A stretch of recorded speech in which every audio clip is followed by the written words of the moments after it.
बारामतीमधून एक मोठी बातमी समोर येते। शहरात काही दिवसांपूर्वी गँगवॉरची घटना घडली होती। तरुणाला लाठ्याकाठ्या आणि गजानं बेदम मारहाण करण्यात आली होती। या घटनेत गंभीर जखमी झालेल्या तरुणावर रुग्णालयात उपचार सुरू होते, मात्र त्याची मृत्यूची झुंज अपयशी ठरली असून आज पहाटे त्याचा मृत्यू झालाय।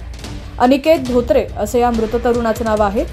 पूर्ववैमनस्यातून ही घटना घडल्याची माहिती समोर आली आहे। दरम्यान या प्रकरणात पोलिसांनी 5 आरोपींविरोधात गुन्हा दाखल केला असून घटनेबाबत अधिक तपास सुरू असल्याची माहिती पोलिसांकडून देण्यात आली आहे। संपूर्ण बातमी पाहूयात त्याआधी तुम्ही HPN मराठी न्यूज चॅनल पहिल्यांदाच पाहत असाल आणि अजूनही चॅनलला सबस्क्राइब केलं नसेल तर नक्की सबस्क्राइब करा आणि बेल आयकॉनवर क्लिक करून नोटिफिकेशन्स मिळवा, जेणेकरून आमचे अपडेट्स लवकरात लवकर तुमच्यापर्यंत पोहोचतील।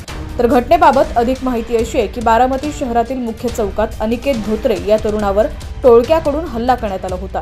त्याला लाठ्याकाठ्या आणि गजानं बेदम मारहाण करण्यात आली होती। या घटनेत तो गंभीर जखमी झाला होता।